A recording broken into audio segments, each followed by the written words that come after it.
जानते हैं, national education policy की एक बड़ी प्राथमिकता ये भी है कि शिक्षा केवल किताबों तक सीमित न रहे, बल्कि प्रैक्टिकल लर्निंग इसका हिस्सा बने। इसके लिए वोकेशनल एजुकेशन को जनरल एजुकेशन के साथ इंटीग्रेट करने का काम भी हो रहा है। इसका सबसे बड़ा लाभ कमजोर, पिछड़े और ग्रामीण परिवेश के बच्चों को ज्यादा होगा। किताबी पढ़ाई के बोझ के कारण यही बच्चे सबसे ज्यादा पिछड़ते थे, लेकिन नई राष्ट्रीय शिक्षा नीति के तहत अब नए तरीकों से पढ़ाई होगी। ये पढ़ाई इंटरेक्टिव भी होगी, साथ साथ इंटरेस्टिंग भी होगी। पहले लैब और प्रैक्टिकल की सुविधा बहुत ही कम स्कूलों में उपलब्ध थी, लेकिन अब अटल टिंकरिंग लैब में 75 लाख से ज्यादा बच्चे साइंस और इनोवेशन सीख रहे हैं।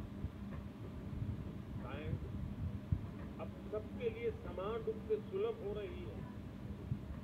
यही नन्हे वैज्ञानिक आगे चलकर देश के बड़े बड़े प्रोजेक्ट को लीड करेंगे, भारत को दुनिया का रिसर्च हब बनाएंगे। साथियों, किसी भी सुधार के लिए साहस की जरूरत होती है, और जहां साहस होता है वहीं नई संभावनाएं जन्म लेती है। यही वजह है कि विश्व आज भारत को नई संभावनाओं की नर्सरी के रूप में देख रहा है।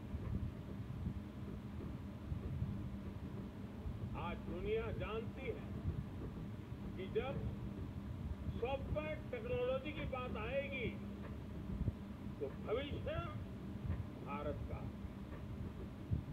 दुनिया जानती है कि जब स्पेस टेक की बात होगी तो भारत की क्षमता का मुकाबला आसान नहीं है।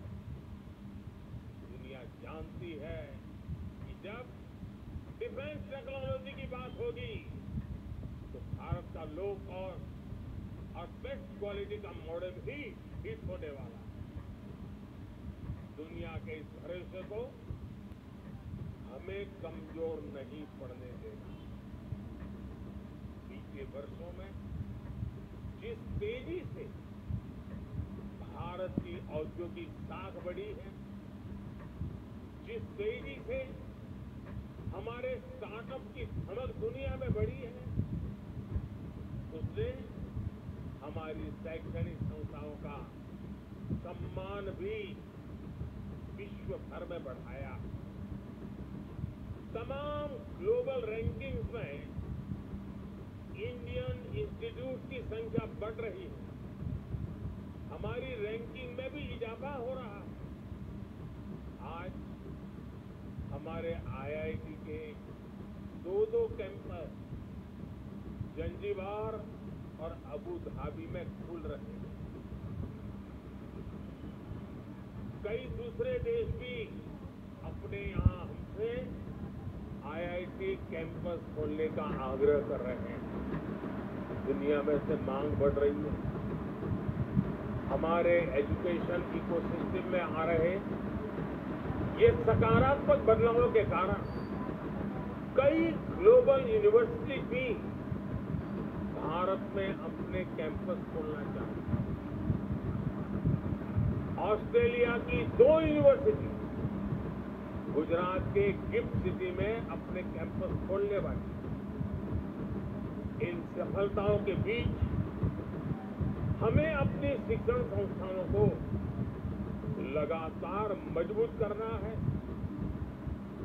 इन्हें फ्यूचर रेडी बनाने के लिए निरंतर मेहनत करनी है। हमें हमारी इंस्टीट्यूट, हमारी यूनिवर्सिटी, हमारे स्कूल और कॉलेजेस को इस रिवॉल्यूशन का केंद्र बनाना है। साथियों, समर्थ युवाओं का निर्माण सशक्त राष्ट्र के निर्माण की सबसे बड़ी गारंटी होती है और युवाओं के निर्माण में पहली भूमिका माता, पिता और शिक्षकों की होती है। इसलिए मैं शिक्षकों और अभिभावकों सभी से कहना चाहूंगा कि बच्चों को हमें खुली उड़ान देने का मौका देना ही होगा। हमें उनके भीतर आत्मविश्वास भरना है ताकि वो हमेशा कुछ नया सीखने और करने का साहस कर सके। हमें भविष्य पर नजर रखनी होगी। हमें फ्यूचरिस्टिक माइंडसेट के साथ सोचना होगा। हमें बच्चों को किताबों के दबाव से मुक्त करना होगा। आज हम देख रहे हैं कि एआई जैसी टेक्नोलॉजी, आर्टिफिशियल इंटेलिजेंस, जो कल तक साइंस फिक्शन में होती थी, वो अब हमारे जीवन का हिस्सा बन रही है। रोबोटिक्स और ड्रोन टेक्नोलॉजी हमारे दरवाजे पर दस्तक देगी। इसलिए हमें पुरानी सोच से निकलकर नए दायरों में सोचना होगा। हमें अपने बच्चों को उसके लिए तैयार करना होगा। मैं चाहूंगा कि हमारे स्कूलों में फ्यूचर टेक से जुड़े इंटरेक्टिव सेशन आयोजित हो। डिजास्टर मैनेजमेंट हो, क्लाइमेट चेंज हो या क्लीन एनर्जी जैसे विषय हो, हमारी नई पीढ़ी को हमें इनसे भी रूबरू कराना होगा। इसलिए हमें हमारी शिक्षा व्यवस्था को इस तरह से तैयार करना होगा ताकि युवा इस दिशा में जागरूक भी हो, उनकी जिज्ञासा भी बढ़े। साथियों, भारत भी जैसे जैसे मजबूत हो रहा है, भारत की पहचान और परंपराओं में भी दुनिया की दिलचस्पी बढ़ रही है। हमें इस बदलाव को विश्व की अपेक्षा के तौर पर लेना होगा। योग, आयुर्वेद, कला, संगीत, साहित्य और संस्कृति के क्षेत्र में भविष्य की अपार संभावनाएं जुड़ी है। हमें हमारी नई पीढ़ी को इनसे परिचित करवाना है। मुझे विश्वास है अखिल भारतीय शिक्षा समागम के लिए ये सभी विषय प्राथमिकता में होंगे ही। भारत के भविष्य को गढ़ने के आप सबके ये प्रयास एक नए भारत की नींव का निर्माण करेंगे और मुझे पक्का विश्वास है कि 2047 में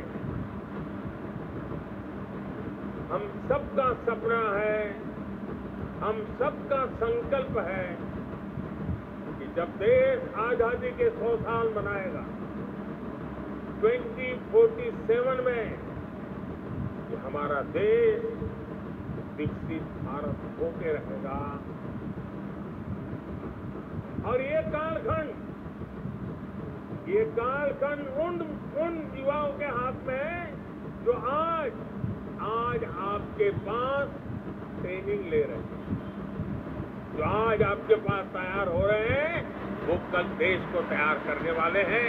और इसलिए आप सबको अनेक अनेक शुभकामनाएं देते हुए इस सपने को पूरा करने के लिए हर युवा सबके हृदय में एक संकल्प का भाव जगे, उस संकल्प को साकार करने के लिए परिश्रम की पराकाष्ठा हो, सिद्धि प्राप्त करके रहे, इस इरादे से आगे बढ़े। मेरी आप सबको बहुत बहुत शुभकामनाएं, बहुत बहुत धन्यवाद।